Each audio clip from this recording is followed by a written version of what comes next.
Hey guys, hoping all is well with everyone. So in this video we are going to be continuing with our elephant toothpaste video series, but what I wanted to do to start things off is just take a quick recap of what we did last time, and then what we're going to talk about is how we're going to be looking at the experiment today. So just as a quick recap, in our last video we did a comparative analysis that kind of changed some chemical compositions and components in 3 reaction vessels that kind of looked at differing not only the concentration but the catalyst as well. So we had 3 reaction vessels, one being a 3% hydrogen peroxide with active dry yeast in water solution, and then we had a equivalent of a 6% hydrogen peroxide with active dry yeast and water solution, and then we had a 6% hydrogen peroxide and potassium iodide solution. Now when all of the reactions took place, we saw that the middle one, the hydrogen peroxide 6% with active dry yeast and water, had the biggest effect, which was kind of ironic because we expected it to be this guy with the potassium iodide, because potassium iodide was a more uniform catalyst and it also just creates a much bigger result. However, the biggest thing behind that was this potassium iodide in particular that I used is only 10% solution. So even though you're using a catalyst in a reaction, remember what we talked about last time, a catalyst doesn't actually take part in the chemical reaction itself, however it does speed it up. But if you have a catalyst that is at a weak concentration, it's not going to have as big of an impact in what its role is in a chemical reaction to speed it up if there's not much of it in solution. So remember, concentration is the measure of how much substance is in a solution per unit volume. So a 10% solution of potassium iodide is only a chemical composition ratio of 1 potassium iodide to 9 water. So that is a very diluted, very weak solution of potassium iodide, which explains why it took so long to get started. Most of that solution is water, so having the opportunity for the catalyst to take place and speed up the reaction took quite a delay. Once it got started, it was very fast and rapid. Again, the bubbles were formed and at a pretty quick rate, and it gave us a decent amount of product. But the take-home here idea is that, remember when we're looking at the factors of what affects the rate of a chemical reaction, we talked about concentration of your reactants. So when we looked at the concentration of comparing the 3% hydrogen peroxide to 6% equivalent, it definitely had an impact on that, just between the 2 vessels here. But then what we looked at was the presence of a catalyst. So you're not going to have as much of a dramatic impact of a weak catalyst than you would if it was a 50% potassium iodide solution. That would give you a 1-to-1 ratio of potassium iodide to water. Okay, so that was just one of the things I wanted to drive home. The other one thing I wanted to talk about was there was a term that I've been using in the past 2 videos that I accidentally used incorrectly, and it was in the matter of the Dawn dish soap. So as I mentioned, when we're kind of measuring out the Dawn and putting it onto the spoon, it's not counterintuitive, but it is going to prevent you from getting a lot because it's going to stick to the spoon. And I said that is because it's very cohesive. The term I was actually trying to use is the word adhesion. So adhesion is the chemical property of things that tend to stick to other things. Cohesion is the chemical property of things to stick to itself and maintain a uniform structure. So I just wanted to bring that and apologize for the misuse of the terminology there.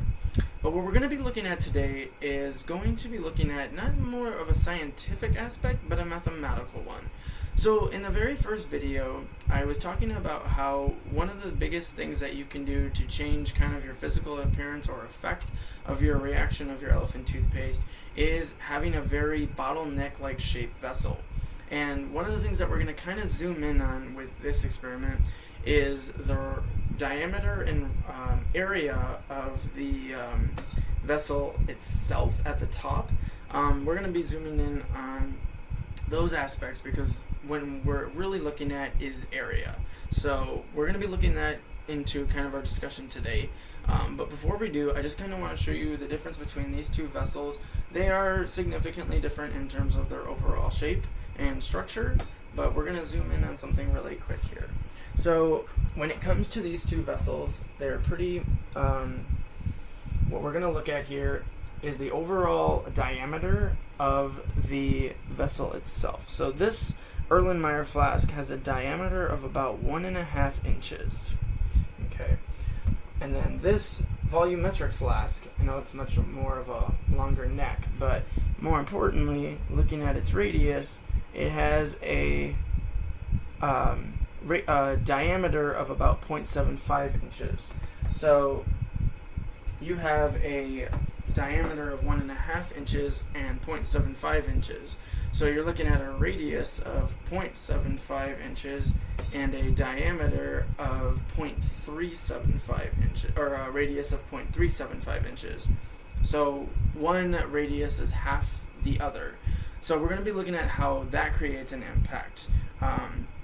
So what we're going to do with this experiment is we are going to also increase the concentration, and I hope that kind of brings a justice to the previous experiment where we expected a really big result from the potassium iodide. But what we're going to be using in this experiment is going to be 12% hydrogen peroxide. This stuff is very concentrated, not as concentrated as you see some other videos on YouTube.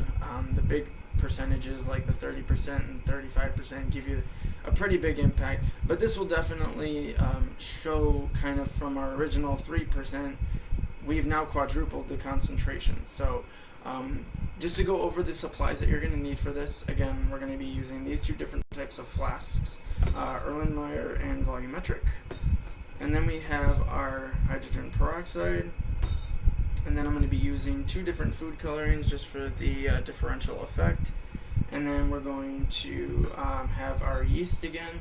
The reason I'm using the yeast is, as you guys remember from the previous experiment, the red one, which had the 6% active dry yeast in water solution, or 6% hydrogen peroxide active dry yeast solution, gave us the biggest effect very fast. So we're looking here to see what has the fastest reaction. So I don't want to use the potassium iodide because, again, it is a very diluted solution of a catalyst. So we have our yeast, and then we're going to get our water again. Make sure it's nice and hot. It doesn't have to be scalding, but you want it to be hot enough to be able to dissolve the yeast as much as possible so it's non-viscous, very soupy-like as opposed to a paste or a putty. So what I'm gonna go do is prepare the vessels. I'm gonna get my safety equipment on, and then I'm gonna go get some hot water. And then when we come back, we'll go ahead and do the reaction, and then we'll talk about and discuss things from a mathematical perspective on why the reaction appears visually different. So I shall return very shortly, and we will do the experiment. All right, guys. So we went and got our safety equipment. So chemical gloves, goggles. I got my hot water here, so I'm going to start the stir.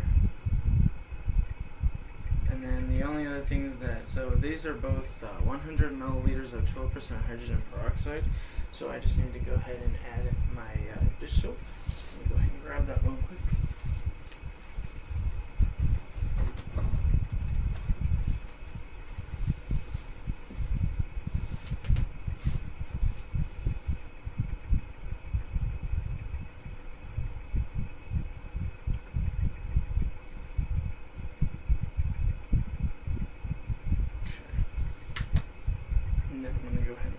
Food coloring. Remember, you guys don't need a lot for this. You'll still get a nice color. The only color that I've noticed that you need a couple more drops with is yellow, just because, again, with all the soap and bubbles, it's like clear against yellow, so it gives you kind of a sunshine yellow color. And then we'll take our green for this flask.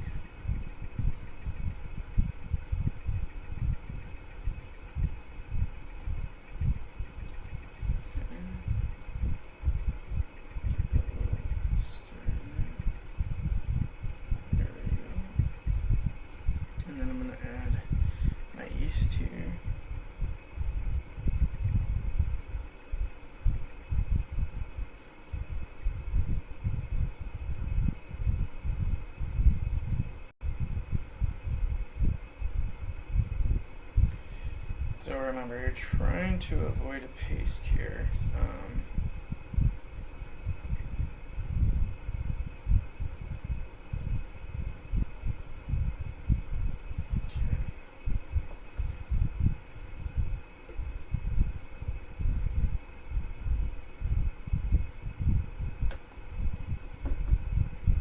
pretty good.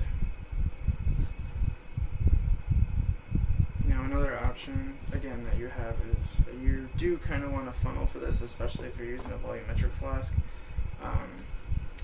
But I'm going to go into the specifics of that in just a second. So I'm going to go ahead and try to retrieve our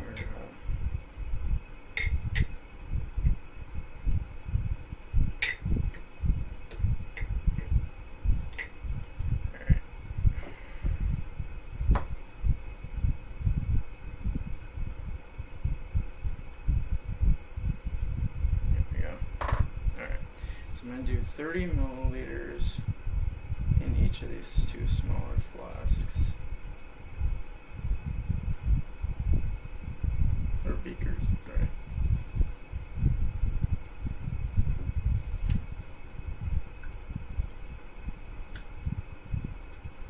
There we go. Alright, so one of the things that you can do is use a funnel on each of these independently. But since I'm going to do them at the same time, I'm just going to be really careful and try to add them together. The thing is that this is going to act very, very quickly. So you have to be able to remove the funnel fast enough, or you're going to have elephant toothpaste go pretty much everywhere. So here we go, guys. Hope this does justice. Count of 3. 1, 2, 3, go.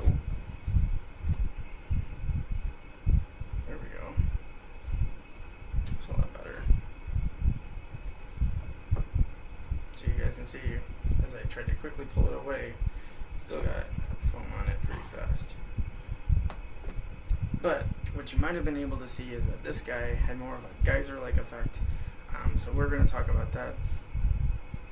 But the overall product, again, was made very, very fast, as you guys can see with the green one.